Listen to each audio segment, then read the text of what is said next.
Welcome to Legislative Report. I'm Laurie Bull. Significant progress has been made on two issues that have been hotly debated in Pennsylvania for many years: liquor privatization and public pension reform.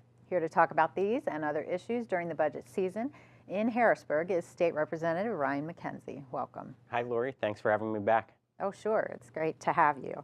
And, currently as we're taping this program, the budget has not been passed in the House yet, and maybe till this video gets out, there may be a final budget in place. But can you just talk about the process of the budget, how that goes through the House and Senate, and how that gets worked out, and whether or not you think we will have an on-time budget? Yeah, absolutely. So our annual budget is the single largest piece of legislation that we handle every year. It's an approximately $30 billion annual state budget here in Pennsylvania. And the way the process works is the governor introduces his proposal at the beginning part of the year. Then we in the legislature go through a series of appropriations hearings where we talk to the administration and the different departments about their budget proposal. And then ultimately in the spring, the legislature introduces their own budget proposal, and that works its way through the legislative process. It has to go through both the House, the Senate, and then ultimately receive the governor's signature. So at this point in time, we are still waiting for our legislative team to come up with their final proposal. That's because we're waiting on some final numbers to come down in terms of what kind of revenue comes into the state. And also there are different pieces of legislation that have been tied into the budget this year, including liquor and pensions, which you mentioned in the opening, which have revenue components and will impact our final state budget proposal. But we do plan to have a state budget passed through the House and the Senate and sent to the governor by our constitutional deadline of June 30th. It's something that we've always done since I've been in office, something we're going to stick to this year. And then what the governor does with it, that I can't predict. And then speaking of the budget process, last year was unprecedented. How is the process this year differing from what went on last year? Sure. So much different process this year, and I think very positive changes this year. So first off, last year, the Governor Wolf had proposed a $4.7 billion tax increase, single largest tax increase in Pennsylvania history. And that was something that was just not interested and not of interest for the legislature. So we had a proposal that would include no new taxes. So that gap was $4.7 billion. We had no new taxes. He had $4.7 billion. This year, you see that gap is much smaller. So that's the first positive sign, is that we have a smaller gap out there. And so we in the legislature acknowledge that we do have to come up with some additional dollars to fill a budget shortfall. The governor just thinks it's a larger amount. So we're talking on the order, we believe it's just over $1 billion, that gap. The governor says it's probably closer to $2 billion. So again, we're talking about a $500 million to $1 billion difference. Still significant, but again, much smaller than $4.7 billion. I think there are some other things that make it more likely that we're going to have an earlier resolution than we did last year.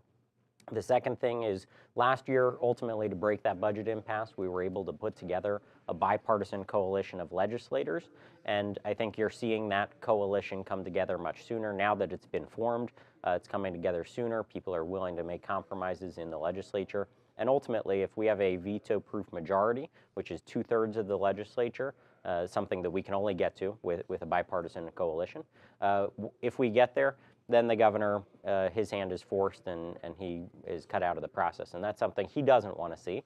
And so that is actually bringing the governor to the table earlier, in my opinion.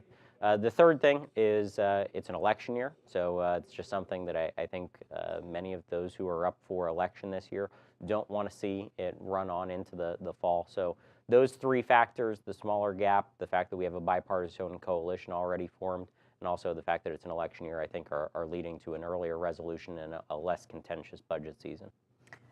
What are the big items of contention, even though there is more agreement this time around, and it seems like the product that will come to the floor will have more bipartisan input and agreement from the start? But what are the items? Sure. So, the things we agree on, I think both the governor and the legislature, we both would like to see an increase in education funding.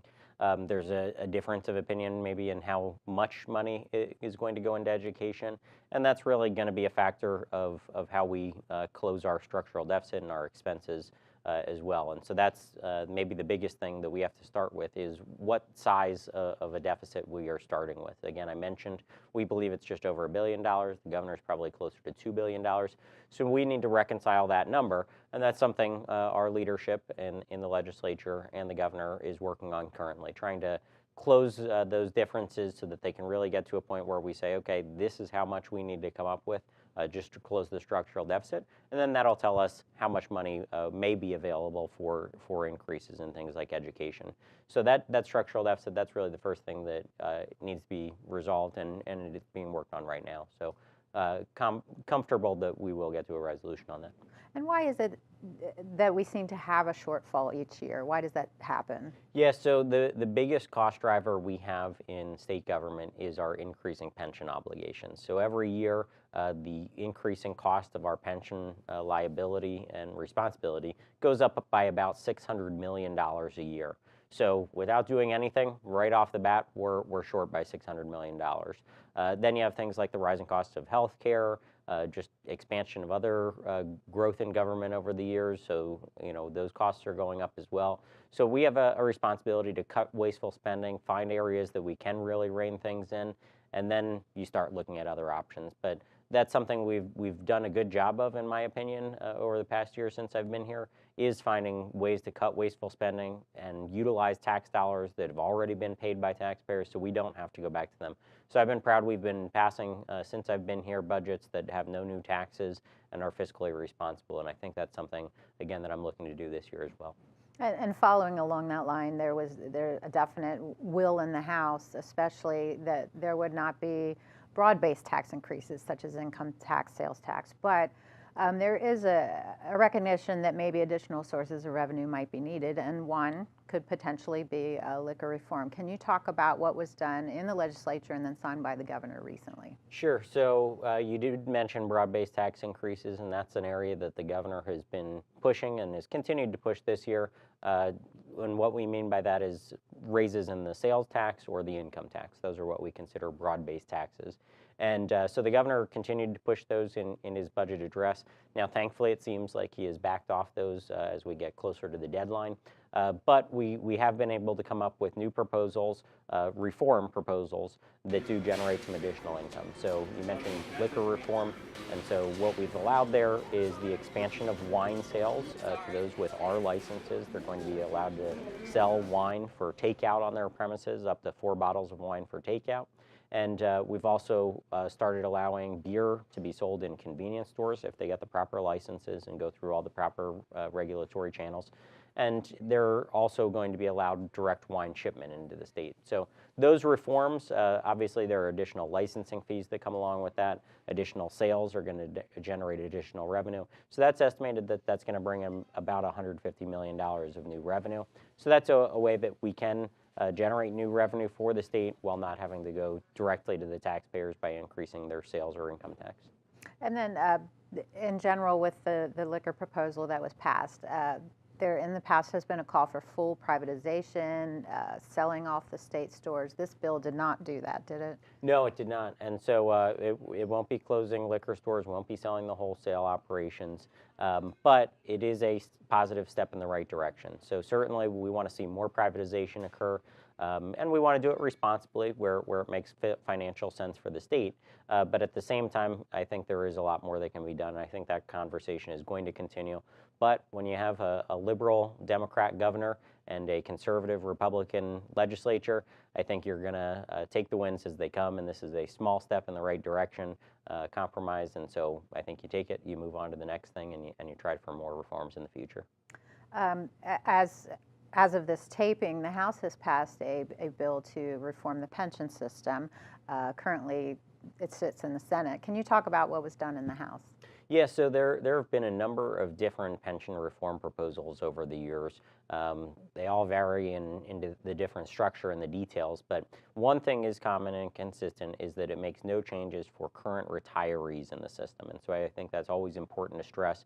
We have an obligation to those retired individuals, and we want to make sure that they keep receiving their dollars. And so that's part of why we actually are looking to reform our system, because it does have an unfunded liability of over $60 billion. And I mentioned at the top of the show, the size of our annual state budget is $30 billion approximately. So that shows you the size and the magnitude of that unfunded pension liability. And so what we're looking to do is make reforms. The one that passed the House is what we call a hybrid plan. And so up to $50,000 of somebody's pension or salary would be eligible for a pension calculation and a formula that spits out how much they would be eligible for in a pension. And then beyond that, if they're a higher income individual, they could use a contribution and match system similar to a 401k style plan. It's estimated that it would save about $50 billion or $5 billion over the long term. So again, not chipping away at the problem, but it is stopping the bleeding a little bit for new employees who are coming into the system. And again, it's a small positive reform, step in the right direction. Certainly, in this area, just like liquor privatization, I would like to see more done. I've been an advocate for even full 401k for new employees. Again, for those new employees who come into that system, if we can do it in a financially responsible way, I think that it's actually going to be better for them. It's going to be portable. They're going to be able to grow their individual account. They're going to know how much they're going to have in their account for retirement. So I think there are lots of benefits. It's the way the private sector has been heading. I think something government should do as well. But again, this is a small positive step in the right direction. So we'll see what the Senate does. I know they've had some different ideas, and we certainly look forward to continuing that conversation with them on reform because, again, as I mentioned, it's the single biggest cost driver in our budget, those increases in the payments we have to make for that unfunded liability. And ultimately, we do have to pay those obligations. And so we have to figure out how we can close that gate now for new employees and make sure we stop the bleeding and then wrap our arms around the problem and start tackling it going forward. And I guess on those two bills, the governor has already signed the wine legislation into law, so that's in place. I guess we would start seeing changes in our stores around Thanksgiving. Or... Yeah. So that's what they've estimated by the time they work through this process of the regulatory component, issuing new regulations around those licenses, ultimately selling those new licenses, and then when the private market gets those licenses and starts utilizing them, it's estimated to be around the late fall. Okay. And just a closing comment. We only have about a minute left. Your thoughts on the process as it's gone to this point, and maybe the kind of things that you look for in a budget that will allow you to vote for a budget. Absolutely. So, what we see, I think, is, again, a much better tone and tenor this year, a lot more willingness to compromise. At the same time, what I'm looking for in a budget is what I always said is my broad criteria for a budget. So we want to pass a budget that's on time, it's balanced, it's fiscally responsible, includes no new taxes, and funds things that are our priorities, things like education. And so that's what I'm going to be looking for in a budget. And again, I'm confident that we'll get to that resolution much sooner than last year. Nobody wants to see that type of impasse that we had last year, and I think we're on track to avoid it. Well, thank you so much for taking time today to explain these issues. Absolutely. Thank you. Sure. And if you have comments or questions about this or any other legislative topic, Representative Mackenzie's contact information will be shown in just a few moments. Thanks for watching Legislative Report.